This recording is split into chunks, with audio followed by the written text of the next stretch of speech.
I myself, the producer of this podcast, is not eligible to diagnose anyone with a mental health disorder. This podcast is purely for artists discussing the mental health hurdles they struggle with on a daily basis.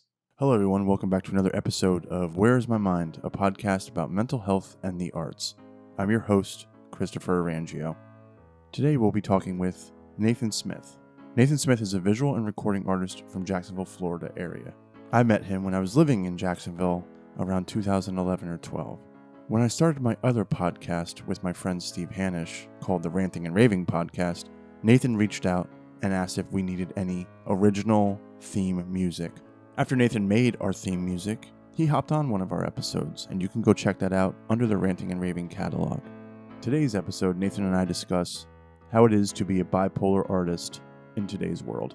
Nathan was diagnosed with Bipolar One several years ago, and now he's learning to manage his diagnosis in the environment of a creative person. So without further ado, guys, here is Nathan Smith and I discussing what it's like to be a bipolar artist in today's day and age. What's going on, everybody? Welcome to another episode of Where's My Mind, a podcast about mental health and the arts.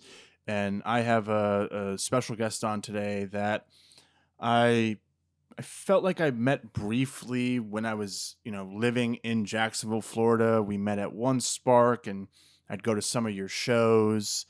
And then we actually started talking a lot more, when I moved back home, because you did the theme music and you were a guest on my other podcast I do with my co-host Steve Hanisch, Ranting and Raving Podcast. Mr. Nathan Smith, what's up, man? How's everything going? Everything's going pretty good. A lot has happened since that last podcast. Yes. Yeah. No, well, yeah. But besides fucking COVID and everything, you became a dad to a beautiful boy. I believe you got married at the time. You got married within there. Yeah, And yeah. I wasn't even dating yeah, when I was yet when I was there. it was a while. It was like 4 or 5 years ago. I want to say our podcast and um when we had you on and all that, and we're always keeping in touch through Facebook, which I love. And then I posted it, and as I keep saying in these episodes, I just want to reiterate, in case this is the first ever episode someone's listening, the topic of these episodes, the guest chooses what they would like to talk about. And today you wanted to talk about being a bipolar artist, because you have, I don't want to call, I hate calling things a disorder, but you have you are bipolar. Is that correct? Yeah. Are you clinically diagnosed, correct? I'm assuming, right? Yeah, and Okay. I'd had it. Obviously, most people that have it already had it, even if they hadn't been diagnosed yet. Uh, I had been diagnosed. Uh, like I don't want to say falsely. It was I had a misdiagnosis Okay. kind of ADD for many years, and I for a while had even taken Adderall to um, supposedly help that, which is like the total opposite of what you should be doing if you're Yeah. manic. And so during those years, I experienced a lot, but I made very poor financial decisions for sure. Um, Things like that. I just but yeah, so bipolar one is what I have. There's bipolar one and two.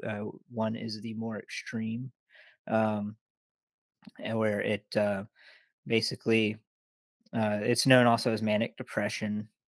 Um, and basically, a manic episode is a period of abnormally elevated or irritable mood. Now that sometimes isn't negatively portrayed. It can be very hyper positive. Like I feel invincible.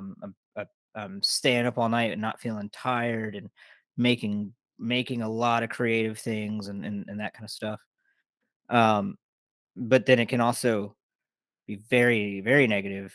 Um, you can if you're if you're heightened irritability, you can snap and get very angry, break things if that kind of stuff. Um, and so yeah, that is what I have with bipolar 1, and then bipolar 2 is kind of a I don't wanna say less significant to the person dealing with it, but it's, more, related with, just kind of hypomanic, Gotcha. uh, which are like smaller swings. Now, and in the second part of what I said was you're also an artist. You know, I was, and from what I know, oh man, I'm forgetting the name of your band. We've had a couple of You've secret had a couple cigarette. bands, Secret Cigarettes, and then I think Orangeo. I remember that too. And you were, if I'm not mistaken, you played guitar. And what other instruments? Because I know you had your hands in a lot of that. Like, so what? Frontman in both of those bands, so I Nice. sang, I did most of the lyric writing, I played keyboards, a guitar, and then various other noise-making things, but, um, uh, yeah, so I've that band has since broken up, kinda COVID was sort of the last nail in that coffin. Sorry about that. It happens, but, Yeah. uh it kinda came at a like, a lot of things shifted with me around that time. I think it shifted for a lot of people, honestly. Yeah, and it wasn't even just because of the global like, the pandemic thing and all that, it was also just personally a lot was changing at that time, like you said, I was getting married and Chloe got pregnant, it bothered me for a real long time that the band didn't make it, or didn't survive through it, um but I kinda got at peace with it, especially now because I've had a chance to kinda live through everything, and now honestly, the reason why the band initially had stopped, we were taking a break. I basically had a mental breakdown and said, I need to take the pressure off, and figure out myself." This was before I had actually gotten diagnosed, but it's what was kind of leading up to that. Um, and, everybody was kinda like, "Oh, yeah, that's cool." But then after COVID and all that, we just never were able to sort of re-gel. And then I think some other projects eventually got started and um, c'est la vie, just life started shifting. And like I said, I had that kind of that breakdown. There was just a lot of pressure. I was spreading myself thin. And on top of that, I was dealing with this mental thing that I had and that I didn't have a name for, right? So just because I don't know what to call it, I was still experiencing the effects of All the being feelings. Yeah, yeah. manic and depressive. And so I'd be super high and then super depressed. And when I was depressed, it was like I was the worst piece of shit in the world in my mind. Like I wasn't good enough. I was imposter, like I wasn't really a professional artist, couldn't hack it there. I'm not that great at my job. I don't get paid that much. I'm about to have a kid. What the fuck was I thinking there? Because like, uh, y- I'm barely making money now. Like it's not like kids are, a meal ticket. Right. um, so all of that was, a lot. And I got, eventually, saw a therapist some, and it really helped. Now, the thing is, the first therapist I went to, I did not like. I felt like I felt almost judged by her in a way. It was kind of weird, like I came in there and the environment of the office was very old and formal, and she was an older woman and like just had this stern look to her, and just it was very like I felt like my teacher was grading me, you know what I mean? Yeah, yeah. I just didn't click with her, but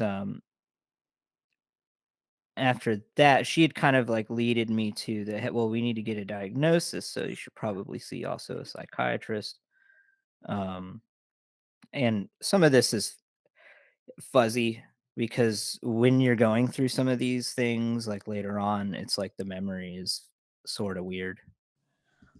Yeah, yeah. No, to speak on that really quickly, when my stepdad had his stroke in September, it almost seems like anything prior to September is a distant memory or fog because I've just been living in all of this. And yeah, so I kind of get what you're saying where things are a little like just things are, memories are kind of coming in and out where things are burned in your memory and other things are like, wait, what? You know? Yeah, exactly. And it's like sometimes I'll be telling a story like this and go like, "Wait, how many there? Wait, which one did I go to? Am I right?" So this is a vague sort basically what happened. You know what I mean? Like, Yeah. if somebody can dig the dirt on me one day, if I'm big enough for somebody to give a shit and they get it and I was wrong, that's fine. I accept it. I'm not making up bullshit. I just really don't know. Eventually, I connected with a therapist that was helpful. It takes some time. So if you are somebody who is struggling and think that they might need it, or somebody might be suggesting that you try it, it is worth it. But understand that you're not you're not a wrong thing that somebody who is correct is there to fix. You are a correct you're valid. And so when you go there to a therapist, the therapist should also, there's a trust. There's a trust between you and your therapist, and that is also the therapist's responsibility. And if you can't feel trust with them, it's not worth going. You're wasting your money and time. So be choosy, read reviews. If you get a gut feeling, even if you think, even if there's a chance that it's maybe your whatever mental state you're in that's making you not like them, if you really truly can't click with them, it doesn't matter the reason, it's not going to help. A very, very good therapist, though, will see the difference between um, personalities that just don't work together. Because therapists sometimes will know that they're not right for you too. But they'll see the difference if they're good between that and if, oh, Nathan's very depressive right now and just doesn't think he's doesn't think that he belongs here for some reason, or whatever. But I think it's worth the effort to try to find one if you think you need it. Because even if you don't have a mental disorder, therapy is important, especially now, especially in this world that we're constantly bombarded everywhere with everything all the time. I mean, we're watching a war happen live. We're watching death everywhere. We're watching, you know, people explode over and be reactive over, everybody's doing it. Like, people's reactions on Facebook are starting to become people's reaction in real life. Like before, it was like everybody was cool outside, and you get online and somebody gets all heated, and then suddenly you get like this feed the troll kind of thread going on, right? Now Will Smith is slapping fucking Chris Rock in the face because he said a joke about his wife at the Yeah. Oscars. Yeah. And I don't have a horse in the Will Smith Chris thing. I don't think that either one of them were right or wrong. Chris didn't even write the joke, so I guess there's that. But Yeah. um, I'm not picking on Will Smith because fuck, he might be manic depressive. Yeah, we don't know. Yeah, we don't know, and A lot's I going on there. yeah, I don't necessarily agree with how everything was. I don't agree with kind of what Will Smith did, but I also don't agree with what the Academy did afterwards with like allowing him to sit there. And I'm only speaking from a standpoint of like if people like you and I who aren't Hollywood elite, if we did that, what would be that reaction? But going back to what you're saying, you're right. Like everything is at a boiling point. Everything is at everything like we saw a person who's relatively positive fucking snap. Like so you're saying that too on a that's the biggest grand scale of what we're saying, right?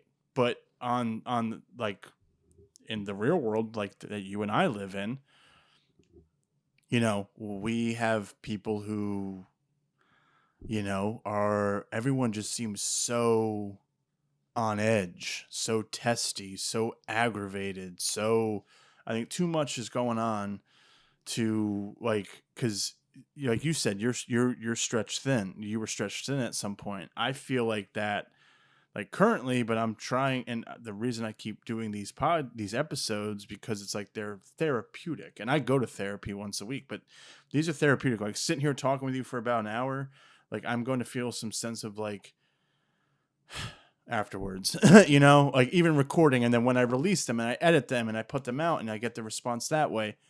Like I said, I'm very pro therapy. I think that it's important. I don't think it's the only thing. Um, I think if you do one thing, do that most of the time. A therapist can actually help you work through some of it.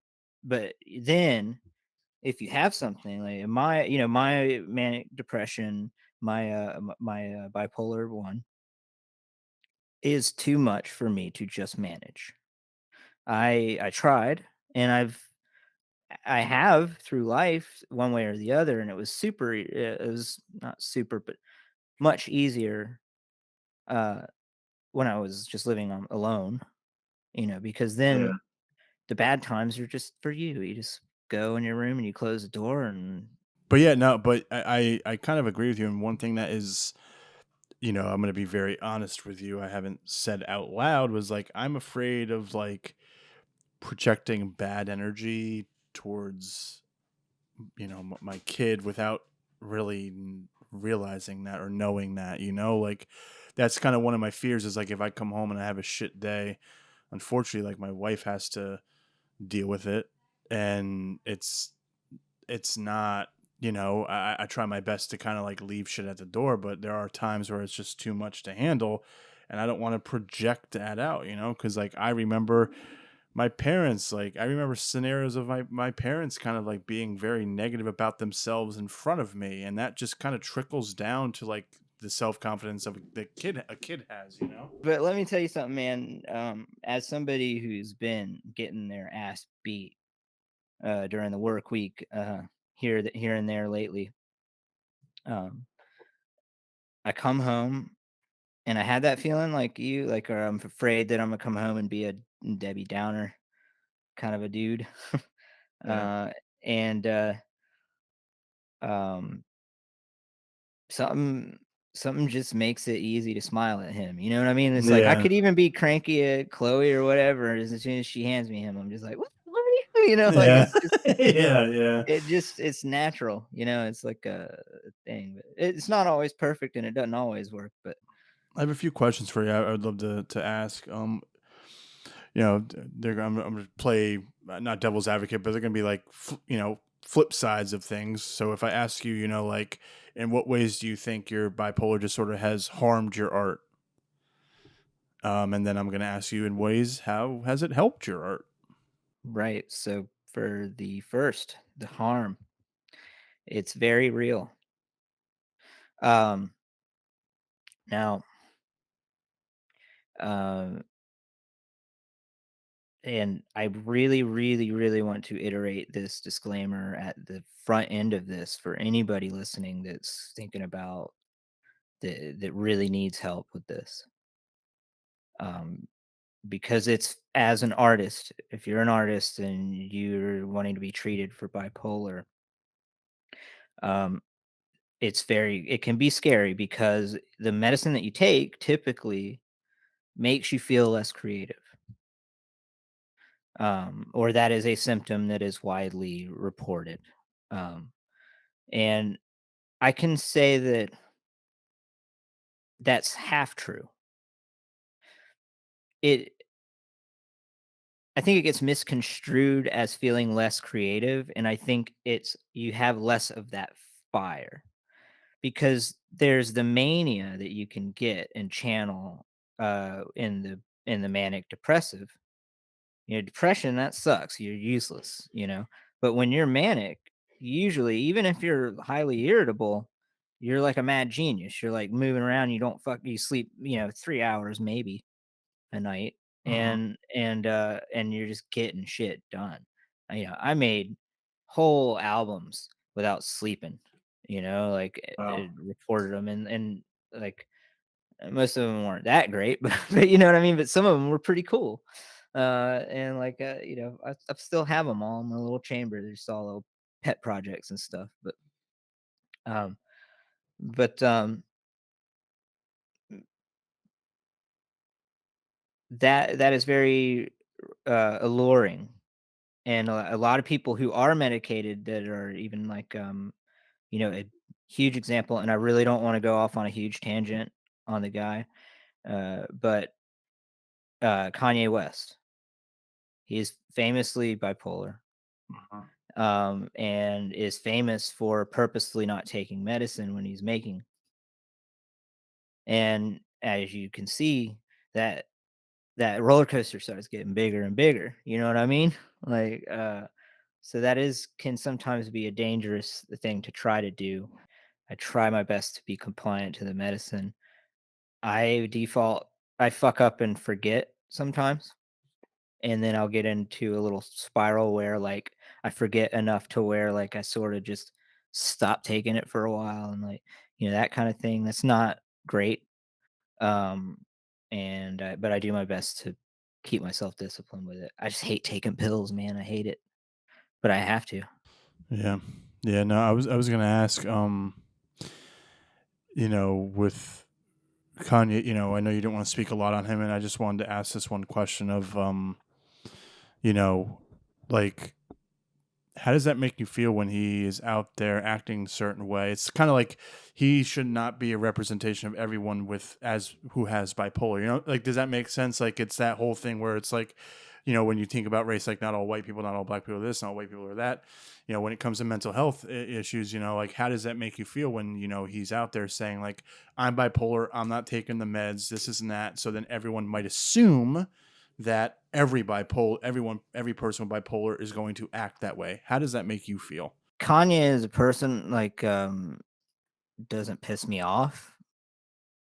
I think, I think he's, I think it's sad for him. I think it's sad because, uh, there's some torment in there. There's a lot of cool, and there's a lot of weird, eccentric, interesting, fun to talk about, kind of fun to watch the fire. But but inside of his head somewhere, for all of the strength and power he feels from it, there's also the flip side. And that I think is sad for him. But it's not attacking me. I think more than him, I don't like television.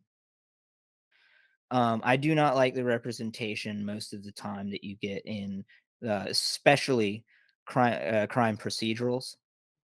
When they have a bipolar person, they are always the craziest fucking psychotic killer, like sociopath. Yeah. Like they have the manic and the depressive, and they act wacky, and that's the thing. And so now they're bipolar. But what the person is that killed the person is a sociopath, a fucking murderer. And it's like, great. Now everybody, I say bipolar, and I get people at work going like, "Oh God, I hope you don't have a gun." I, it- you know. Yeah. I don't like that. I don't like that too much. But that being said, I'm also a huge fan of SVU. So, Yeah. Yeah. Yeah. I mean, it's like people are gonna think what they think. I've noted, Exactly. we are in the age of assumptions. You know what I mean? It's like you just take your article, take whatever thing that justifies your point of view, and you can find some not verifiable resource, or sources, uh to justify it or whatever. But people don't really look, and people don't look into things as much as we had to before. The ease of information created laziness in finding the information, because it's easy to find the correct answers out there Hmm. for most things.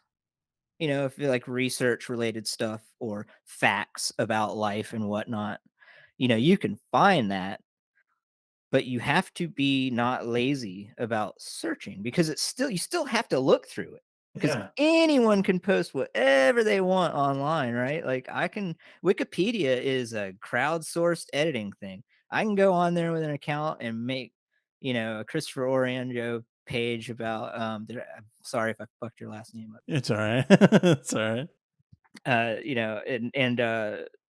And it just write whatever I wanted about you. Yeah. But like with sports, man, like you get a lot of like false titles or false article headlines, um, or like misconstruing headlines.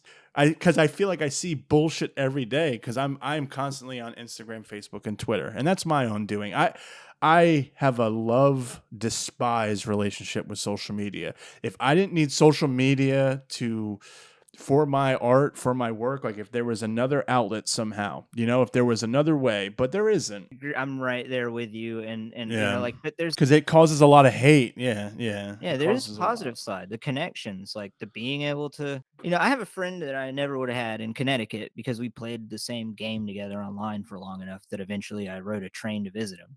There's a beauty in all of that. I agree. I've seen that a lot online, like, online COD brothers are meeting up for the first time, and I think there's something special with that. Like this situation, like we did know each other about 8 to 10 years ago through one spark through meeting up, just being in the Riverside, downtown scene. I was going to a lot of music, like going to a lot of local shows, and just kind of you get to weave through the people who are cool like you and the people who are kind of like think that they're better than everyone. And I'm going to gravitate towards the more people who are real and who are humble, but also really good at what they do, such as yourself. Like you're just an overall. I feel like you're an overall artist. You give off a vibe of like you could act or like you could be an actor. You just have that like that artistry inside you. I think you were talking about. I won't talk much, but you're talking about doing another endeavor. Do you find it hard to get yourself going to like make something? And I'm talking like obviously it is, when you have you're married and you have a newborn and you have a kid under 1 years old, there's going to be challenges there. So let's try to, if you can, try to like suspend disbelief and figure just like when it's just you and trying to create. Um, how hard has that been, as of recent, or is it come in ebb and flows where you're feeling very creative, but then there's times where you're like, Jesus Christ, like nothing can come out. Yeah, it's been I almost felt I got scared for a while that like the faucet just shut off, like, and I think that was more of a symptom of I was learning this new feeling, this new state of being, and I was hit with all this life stuff that was getting in the way anyway, Hmm. right? Like, so whether or not, I would have been able to do it regardless, um, it, it probably wouldn't have been able to do it. But In what ways does being bipolar, I guess, help your art or help you as an artist? Is it, because I feel like artists are very, in all forms, are very, their art is driven, or to want to make art is driven by pure emotion mixed with adrenaline and all that. So, have you ever found yourself, and I don't know if it's a stupid ass question. I apologize. I just was just trying to twist it, not twist it, but to like talk about it in a more positive light. Like, has there been times where you felt like you've been able to draw something from one of an episode, or when you were really feeling down, you kind of came out and you were feeling like awe inspired? for sure. I mean, that was sort of the game. That was sort of how I handled creativity because it's funny how you treat it different when you have a name for it, right? Like, once I knew I was bipolar and I kind of knew a definition of what that was, I was able to kind of examine whatever I was doing under that lens, right? Like you just it's just like when you buy a car, you can suddenly see every other person who has that car. Yeah. Um, but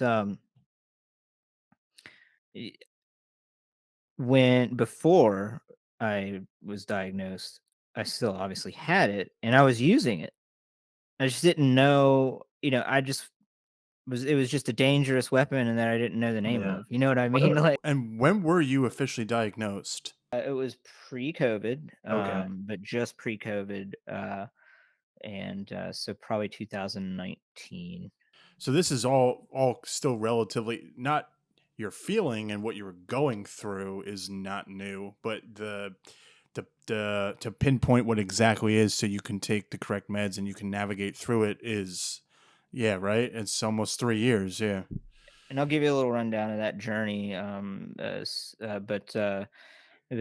but before I was diagnosed, like I said, I was using it. Basically, if I had some, I'd go do my things. I'd be all manic. I'd be out. I'd do the partying. I'd be playing shows and all of that, and I'd be living life, and that'd be like collecting the experience, right? Like I Mhm. would just be an open receptor to that, and then eventually I'd get super overwhelmed and just like recluse, right? Live by myself, easy to do. It's just me and a cat, right? Like I Yeah. would just stay in, go to work, go back, and that would be kind of the depressive thing. Sometimes it was real bad where I like just literally just wanted to sleep, but most of the time it was mild, right? Yeah. Um, but as soon as I got that fire back up, I would have had that time to digest all this stuff that I was doing the last time I was manic, and then there I've got material. Um, uh, that was kind of the way I jived with creativity. And then I was even further weaving like if I was starting to feel like I couldn't write music, I would do visual art. And so like I sort of had this double helix sine wave going on so that I was always doing something Mhm. unless I was depressive. Um and Now it's kind of like um it So before I get into that, I guess I should say that journey. It's very important that we cover that because you get a diagnosis, right, and they say you're bipolar, um, and then well, what does that mean? Okay, so you have to decide if you're going to manage it with medicine, which is usually the route to go with bipolar, Mhm. and then that's like when they try things. Right? You start off with the basics. Like usually the first thing you're gonna take if you're bipolar, they'll give you lithium, just like the Nirvana song. Yeah. Um, and That worked okay, but there was still stuff going on. And so I was just taking the lithium for a while, and I hit like a real hard depression, like just almost almost out of the blue. Chloe saw it coming more than I did, I think. Like, she's more clear and can Yeah. observe me. Um, and I just remember I called Chloe. I was supposed to go to work that day. I was working at Sherwin-Williams at the time. I said, "Please come get me. I want to die." And she drove me to the hospital, and I spent the weekend. And at that time, I mean, that was tough, Yeah. they gave me Depakote there, which really worked, but they gave me something else, that actually almost sent me into a psychosis. It was Abilify was the drug. Yeah, so after that, I came home, I'm taking my Abilify, I'm taking my lithium. They just had given me, I think, a shot of the Depakote there to like even me out, but I think that I wasn't actually taking that. Mhm. Um, and um, Basically went into a psychosis. I tried to, and all this shit's blending together. I mean, and like, okay, I've been a little nutty at least a few times. It was a tough time, right? And That as soon as I stopped taking Abilify, shit did a 360, man. It was just Depakote and lithium, and that's what I'm on now. And you need to be careful with medicine, like take it the way they tell you to and be honest. Be honest with your psychiatrist. If you don't, if your tummy hurts, tell them. If you feel irritated every time you take it, tell them. If anything's weird, tell them. It's not embarrassing. It's their job. And I never want to be in that place again, ever, ever. That's scary, dude. That's I can scary. And I'm a imagine. dad now. Like, can you imagine? Like, you got that coming up, man. And like, Yeah. to think that you might lose control of yourself is scary. Yeah, there's always situations I'm always thinking about as if like, like I said, I'm in therapy and right now I want to try as much as I can to work on myself without ever getting to meds, but if I need them, I'm going to have to, pull down still the ego of going to therapy. I don't even know if it's ego, just pull that away and do it, but there are times where I do feel like I'm just going to like with a lot of stuff going on, you just feel like you're going to lose it, man. And it's scary because it's like you don't want ever it to be at that point. I feel like I go through stages of feeling sad, angry, and then like defeated. And right now, like I have felt very like just defeated. Like I told my therapist the other day, I don't have the energy to confront the people that I would like to confront because I kind of know how they're going to react. And maybe that's presumptuous on my part, but if I'm talking about, if I'm the people I'm talking about, I know how they have been my whole life, or like part a good part of my life. So if I'm going to say something and it's going to go unheard or it's just going to go to the wayside, like I don't want to waste my time. So I feel very defeated, and that it's I think feeling defeated is for me like one of the worst feelings I could ever feel because it's like kind of like you don't give a shit anymore. And when you do argue with people, whether you are having fights with your wife or friends or people you care about the most, it's an aggression, but it's a form of like I'm arguing with someone because I care about how we are, if that makes sense. And my parents split when I was very young, and they said, "Man, we just stopped fighting." And stopping, when we didn't fight anymore, that means we kind of gave up, and that's kind of like holy shit.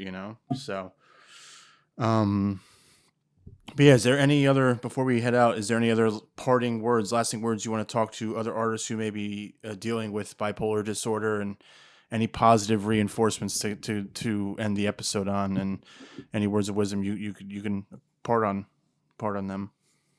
Absolutely. And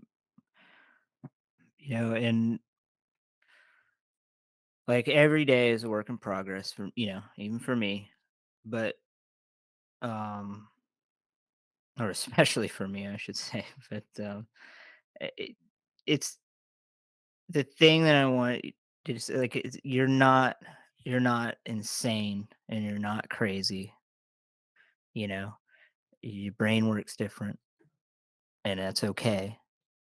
Um, and it's your decision and your responsibility to make whatever that decision is, on whether or not you're going to pursue any kind of help. No one can force you. I mean, unless you do something criminal and get forced by courts, I don't know. That's a different story. But no one should be able to force you to do it. But I highly encourage you that if you're feeling that way, it's okay to get help, and it won't kill you. It won't make you less of an artist or a person. And it's not admitting that there's something wrong with you. It's admitting that that you need help. There's difference between needing help and you being wrong. Mhm. All right. Yeah, that's it. That's Yeah. my main thing. Awesome, man. And I appreciate you coming on again for real. And maybe we can do another episode down in the future. For sure, man. I'd be Awesome. down. Awesome. All right. Well, until next time, guys, I appreciate it. Thank you. Once again, this is Where Is My Mind, a podcast about mental health and the arts. I'm host and producer of the podcast, Christopher Orangeo. All episodes will be available on Spotify, YouTube, Apple Podcasts, Radio Public, and Amazon Music. Once again, this is Chris Orangeo, and thank you for supporting.